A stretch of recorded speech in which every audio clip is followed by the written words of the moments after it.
Hi, I'm Abby, I have a lot of records, and this is Vinyl Monday.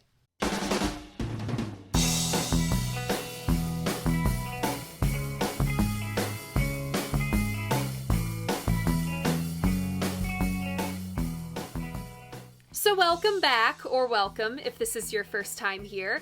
Vinyl Monday is the series where once a week I sit down and just talk about a classic album I love, but lately it feels like we've outgrown that description. It's so much more than the music, it's so much more than a review. It's the who, what, when, where, why, and how do I feel about my favorite albums. If 30-minute episodes aren't your thing, don't worry. I also do Vinyl Monday in 60 seconds, here on my channel, over on my Instagram, as well as TikTok. One quick announcement before we dive in. Last week, I made my return to the Losing My Opinion podcast, where guests and hosts alike surprise each other with hot takes, or just show each other the wackiest stuff we've come across in our listening adventures. Like this. That's what I thought.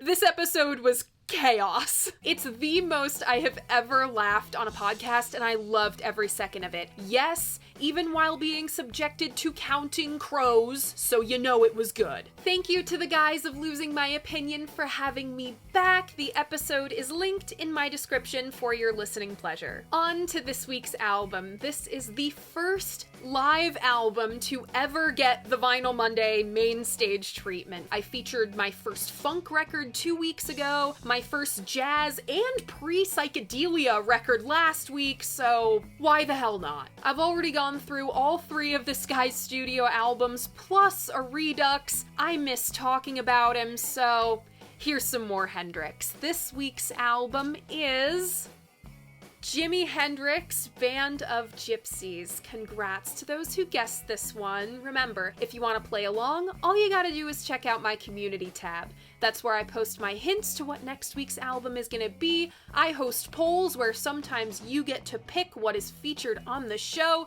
You can find all of that on my channel. Alright, let's take the plastic off. My copy might look standard on the outside, but this is one of the oddities of my collection. Living in America, the vast majority of my collection is either US originals or represses. Imports are very hard to come by at my local record stores, that's just how it goes. But some time ago, I received this 1980 repress from the Netherlands in my P.O. box. I believe my Naked Lady cover of Electric Ladyland is Netherlands too. Interesting that they got the UK cover of Ladyland, but the US cover of this. So let's talk about this cover art. For the longest time, I just assumed this was a Carl Ferris design. It's very reminiscent of his Ladyland art. However, this jacket was designed by Victor Kahn. We have a photograph of Jan Blom, of Jimmy with his guitar under the liquid light show. It casts our main man in this brilliant neon light. The neck of his guitar is all bright red. We have oranges, yellows, and this acid green that I am obsessed with. And on the back, we have this blurry shot of the whole band on stage. Both shots are grainy, but the use of color and contrast is striking. As we know from the Axis and the Ladyland debacles, Jimmy had impressively bad luck with his album art. The UK version of this cover wasn't bad like that. It was just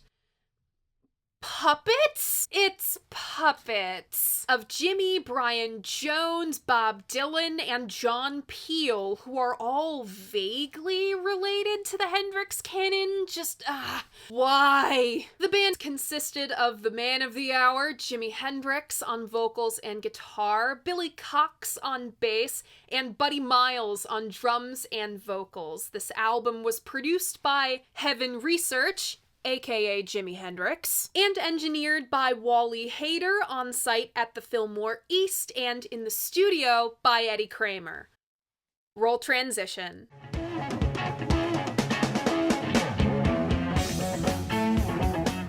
So with this chapter of the video, I strive to answer 2 questions. How did this band come to be, and why does this album exist? Our story begins with Electric Ladyland. Ladyland is a double album, an amazing one at that, but it was a slog to put together on all levels. I mean, this makes it look like child's play, but we're nowhere near that yet. Manager/producer Chaz Chandler was having a tough time during Ladyland production. He couldn't get anything done because Jimi was essentially treating the studio like his own personal crash pad. He had enough of Jimmy's shit and quits partway through production, leaving Jimi to produce. Meanwhile, bassist Noel Redding is slowly piecing out to focus on his own group, Fat Mattress. How do I not have this record? I am the #1 Noel Redding girly on the internet right now. It's pretty good. So was Road. You should check him out. Ladyland only further elevated Jimmy's status, firmly cementing him as the greatest guitarist alive. By the summer of 1969, he was the most in-demand artist in the world. How did that summer begin? With Jimi getting arrested for possession in Canada. We're off to a great start. At the end of June, The Experience plays the Denver Pop Festival.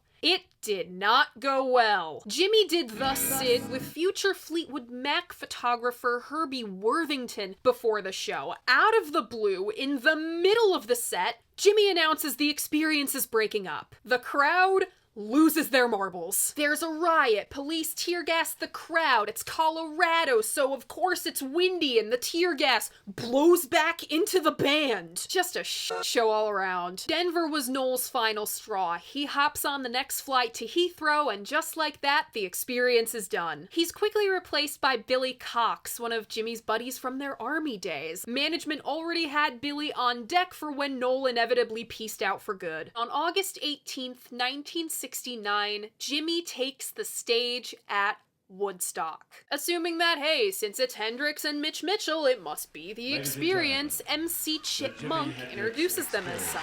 In response, Jimi said this, quote, "We decided to change the whole thing around and call it Gypsy Sun and Rainbows.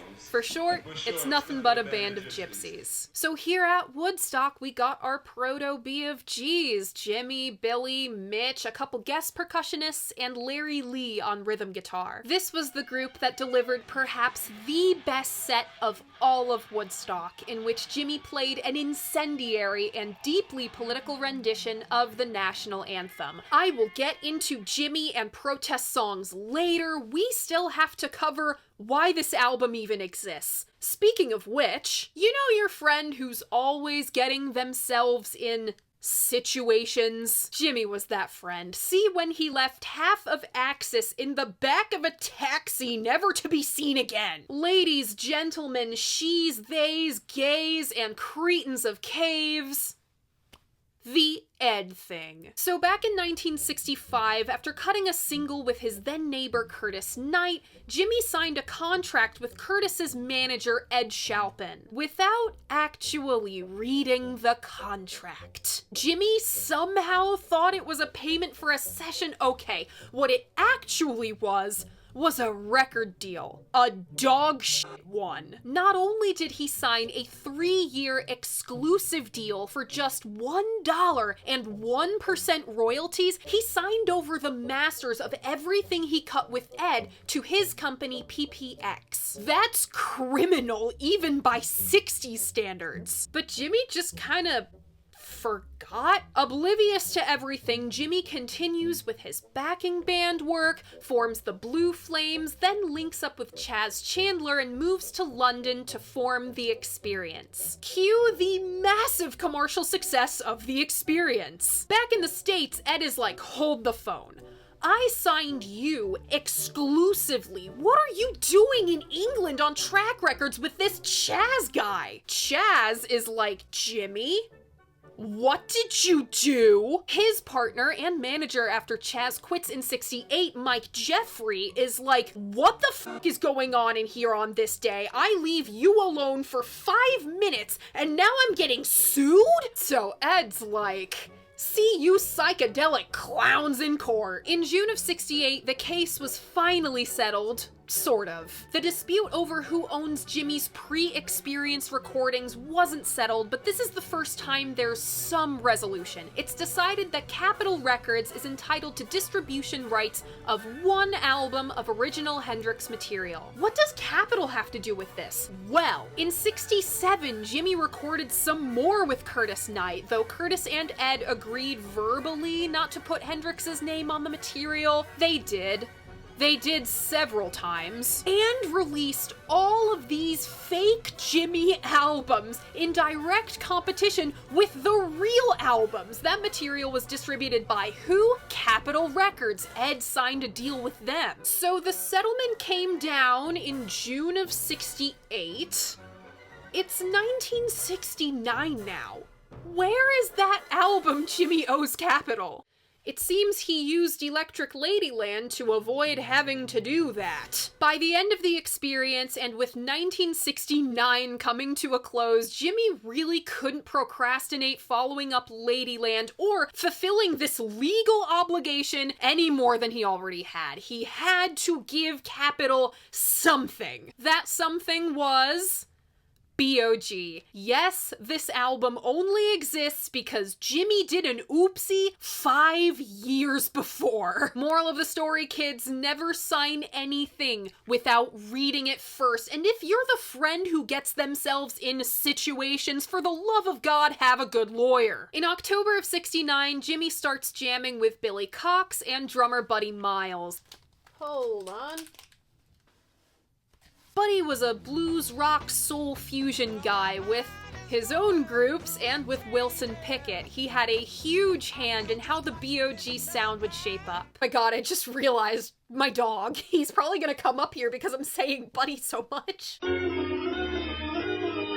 Though this group was very green, Mike saw dollar signs and booked them their debut gig. Just 2 nights and 4 sets at the Fillmore East for New Year's Eve 1969 and New Year's Day 1970. No big deal! What we have here are from sets 3 and 4 on New Year's Day. Recordings from the first 2 sets were officially released much later on, and I have them here. This is Machine Gun, the first New Year's Eve set. This is really good. God, just imagine ringing in the new decade like that. Seeing Jimi Hendrix with his brand new group, which happened to be the first and only all-black group he ever formed. It must have been so new and exciting. As great as the shows were, shaping the recordings into a single LP was tough, especially for a newbie producer like Jimmy. The fidelity was whack. You can hear that on stuff like Message to Love. He worked with longtime engineer Eddie Kramer to clean them up. What do I mean by cleaning up? Editing out a whole lot of Bobby's vamping. 10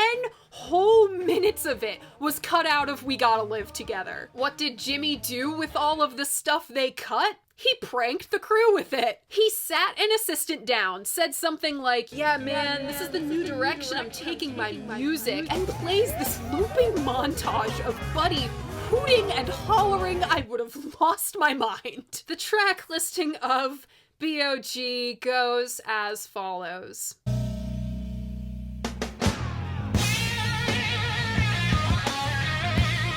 Opening up side 1, we have Who Knows, and closing side 1, we have the 12-minute epic Machine Gun. Opening up side 2, we have Changes, or Them Changes, as I'll probably call it, followed by a song titled Power to Love on here. In fact, the real title was Power of Soul. Then we have Message to Love, and the album closes with We Gotta Live Together. This album was released in the States in March of 1970. It didn't come out in the UK until June due to the Ed thing. Yeah, this band didn't last long at all. In fact, they were broken up by the time this album came out, and it's all because of one ill-fated gig just weeks after this was recorded. So something happened backstage at the Winter Festival for Peace at Madison Square Garden. This show was a big deal. The BOG were the stars of the night. A whole cast of characters from Harry Belafonte to the cast of Hair were on the bill with them. What we do know is some bad drugs were involved somehow. According to Buddy Miles, Mike dosed Jimi because he wanted the experience back? Okay, so Mike never liked the BOG. According to this theory, Mike knew that the BOG would never be as commercially successful as the experience were, so he dosed Jimi backstage to sabotage the show. The band takes the stage anyway, claws themselves through Who Knows, and they stop in the middle of Earth Blues. Cue Jimmy's infamous cryptic sign-off, that's what happens when the Earth fucks with space. And they walk off. Now, Mike seemed super scummy to me, but I honestly doubt this story's validity. For one, there was a film crew there that night, and no camera or camera person caught this dosing. Also, Jimi was perfectly capable of playing on drugs. Maybe not his best, but still, he could get through a set. So dosing him really wouldn't be an effective way to throw him off his game, unless it was something more serious like strychnine. Whatever happened that night, Mike fired Buddy on the spot, sent Billy home, and that was the end of the BOGs. It's worth noting Mike went as far as to announce the Experience's reunion to Rolling Stone magazine, but this didn't pan out. Instead, Billy and Mitch Mitchell backed Jimi for his last tour as the Cry of Love band, in which someone dosed Billy with the Sid. He didn't do drugs, let alone that. He was so screwed up that he had to be sent home and the tour was canceled.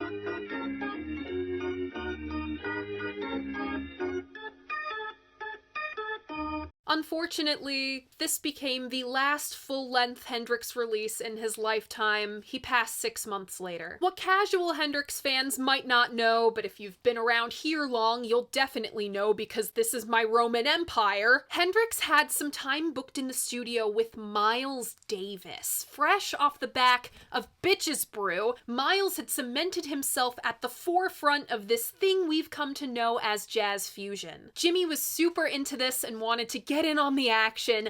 Had we gotten this record, rock and roll history as we know it would not be the same. Some studio BOG material has been released on the many, many posthumous Hendrix releases, like The Cry of Love. Easy Riders on here. People, Hell and Angels has some stuff too, like Earth Blues and Hear My Train A-Comin'. And hey, whatever happened to that dispute within the Ed thing of who owned the pre-experience recordings? Well, the masters were awarded to the Hendrix estate in 2003. 38 years later. So ask fans about this album and you will hear some wildly different opinions. This is pretty firmly cemented in drug culture. Even today, I hear people all like, I listened to Band of Gypsys while tripping and it changed my life, man. Or maybe that's just the crowd I fly in. Ask others and you'll hear this is the least significant record Jimi put out during his lifetime. So, what do I think?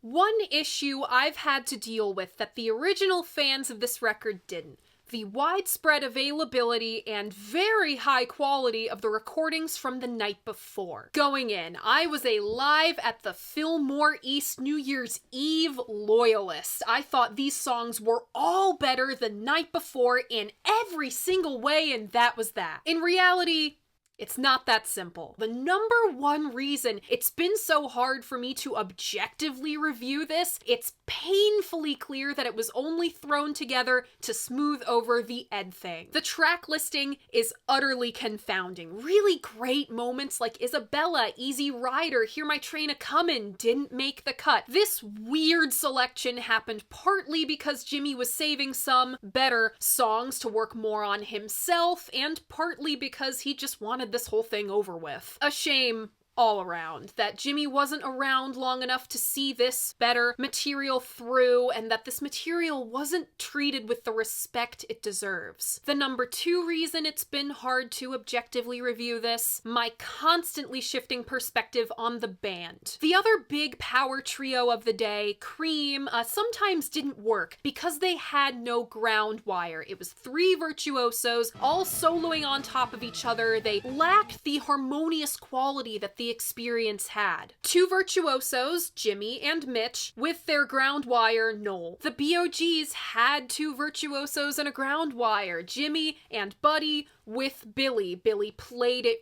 really safe on these recordings. So why does this feel different from the Experience? I've realized it's more than the 2-in-1 principle. Overall, I like a jazz drummer better with Jimi. That's not Buddy. He's way more funk, sharp as hell, lots more negative space in his style. He finds a flow and sticks with it.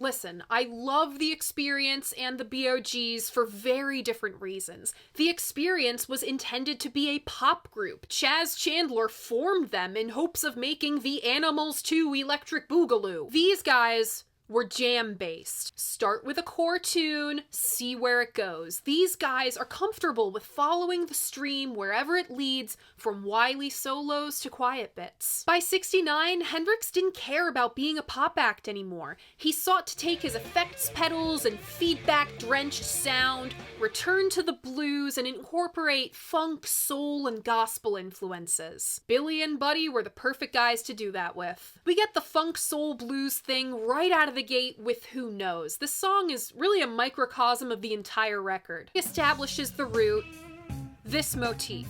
Then the guys build on it. When they can find a groove and settle into it, their chemistry is sublime. They've got that R&B call and response thing going, that which gives us some super memorable ad-libs. All week, I've been bopping around my everyday life going,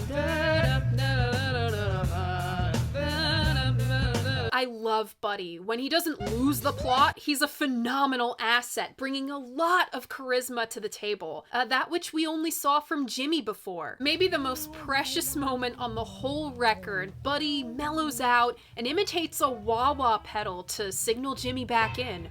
Group chemistry at its best. Jimi switches back and forth from the central riff to the melody he sings. Switching from harmonic to melodic at the drop of a hat is not as easy as it looks. His soloing style is fluid to the max, but not delicate by any means. It's like hot lava from a bubbling volcano. It's that kind of viscous fluid. It's got some resistance to it. You can feel the heat on your face. And he uses pedals to their absolute greatest effect. Pun half intended. I will say that this song did not need to be as long as it is. 6 minutes is just fine. A little bit of Buddy goes a long way. As much fat as was trimmed off, BOG's is still not concise, and I think that's a symptom of them only getting to be a proper band for like 3 months. To me, the stop of this song is indicative of some tension. The three-peat is Jimi kind of digging his heels in the dirt. After Who Knows is one of the greatest moments of Jimi's entire career. Let's talk Machine Gun. As we saw with his Woodstock performance of the national anthem, Jimi was incorporating more overtly political messages in his music, his lyrics, and his playing. Let's start with his introduction, because it's very important for this song's context. He dedicates this song to, quote, the soldiers fighting in Chicago and Milwaukee and New York and Vietnam. I don't have to explain Vietnam to any of you, but Chicago, Milwaukee, and New York were all major sites of protesting and rioting through the 60s. With this, Jimi acknowledges that war isn't just happening overseas. Machine Gun isn't just anti-Vietnam, it's anti-war on all fronts, including the ones happening in our backyards and on our blocks. Jimi's delivery is very blues man, extending each phrase. It's ragged, world weary, especially apparent in the shout and evil man make me kill you, evil man make you kill me. This shows both sides of the fight. Jimi is saying that we shouldn't condemn the soldier for having to fight a rich man's war. It's the greed and war itself that is the root of the evil. Pick up my axe and fight like a farmer. Farming is one of the oldest jobs in the world. Thus farmers have been going off to war for thousands of years. Jimmy's picking up his axe to fight how he fights, with music. Musically, Machine Gun changed a lot in a matter of hours. The first New Year's Eve performance is half the length, it's in a different key, the guitar tone is very different. We begin and end the song here in this watery tone. It's murky and warm, again feeling the heat on your face, grime and sweat that you can't wash off. The build-up isn't as straightforward on this recording. The verses build tension in kind of a push and pull. Then, bloody, gory chaos. Frenzied runs convey chaos. Wails convey panic. Jimi slashes at his strings like air chopped by helicopter blades. He throws a note to let it descend like a rocket shell. That's really where Jimi excelled as both a player and a vocalist, how illustrative he was. After hearing this 5 or 6 times in the course of a week, probably more now that I think about it, I only broke down and cried yesterday when everything sunk in. Machine Gun here is like a song to rock out to. Machine Gun here is man-made horrors beyond our comprehension. Every phrase in that solo is cut apart in jagged pieces. No idea is fully followed through. Each life is cut short. Using your instrument as a means of protest alongside your words, man, that is art. Billy does this cool thing to bridge the gap between the core descending motif and the secondary motif. Buddy over on the drums finally switches it up with some triplets. Being a funk player, he typically finds the sturdiest thing to do and sticks with that. When he finally wavers, it slingshots the song forward, and there it is! That's the gunfire, that pop, pop, pop, pop, pop. Underneath Buddy's anguished cries of "don't you shoot him down," he exchanges fire with Jimi. A call and response between the scratch and the snare. This return to the watery tone is haunting, like rain washing away blood on a battlefield. At the very end of the song, Buddy says this: "No bullets. No guns, no bombs." People listen to Jimi, but they rarely hear Jimi, and times like these that we're living through, I am hearing Jimi. Them Changes is Buddy's turn as frontman. Though the vamping can get excessive, I imagine Jimi appreciated not always having to be in the spotlight vocals-wise. He was always much more comfortable with a guitar in his hand. Them Changes is all the best things about the jam format. I just love how comfortable and easy this song seems. It's the much-needed lightening up after how dark Machine Gun got. Jimi gets to explore pretty freely with this solo, despite how distinct both the bass line, core motif, and his melody are. His use of the wah-wah pedal here is front and center, and I'm loving it. The stop time is fun. You can tell where the band lost their way. There's a pretty obvious cut. The most outrageous fun, though, is when Buddy gets the crowd in on the action. He turns the gospel influence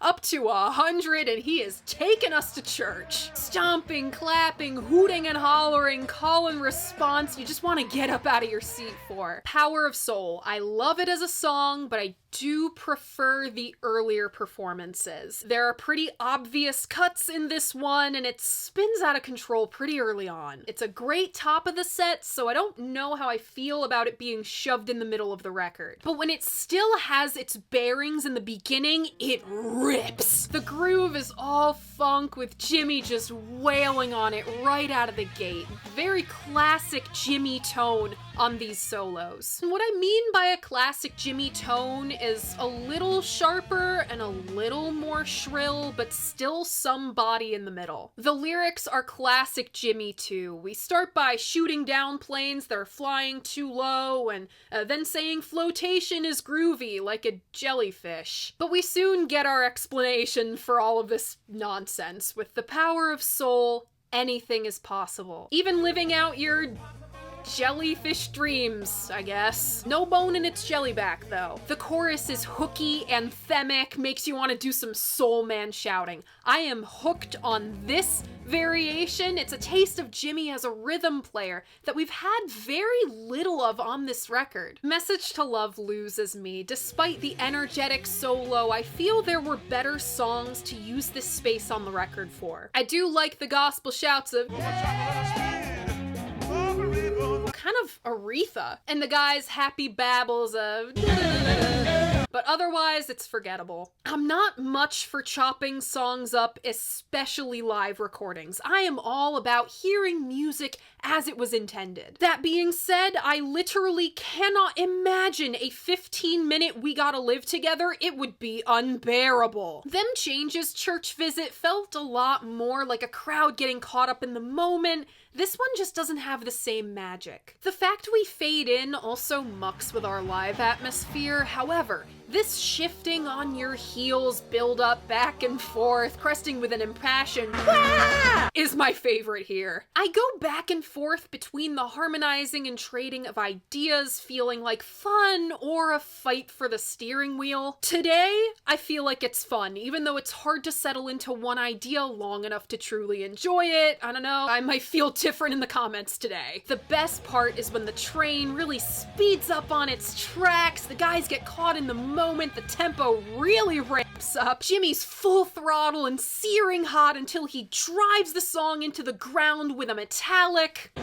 One last thought. Had it not been for the Madison Square Garden incident, would this band have stayed together much longer? I don't think so. That was the magic of Jimi. As comfortable as he was, flitting from psych to funk to soul, he was a blues man through and through, and blues men never stay in one place for too long. So, what have I learned from this record? I really miss Jimi Hendrix. Losing him was quite possibly the greatest loss to modern rock and roll. Just think of how much he accomplished in 4 years. Hold on, for starters, he went from this to this in less than a year, then made a quantum leap forward to this. A record that pushed the technology available at the time to its very limits. He defined an entire decade in a matter of minutes at Woodstock, then had his sights set on soul and funk and jazz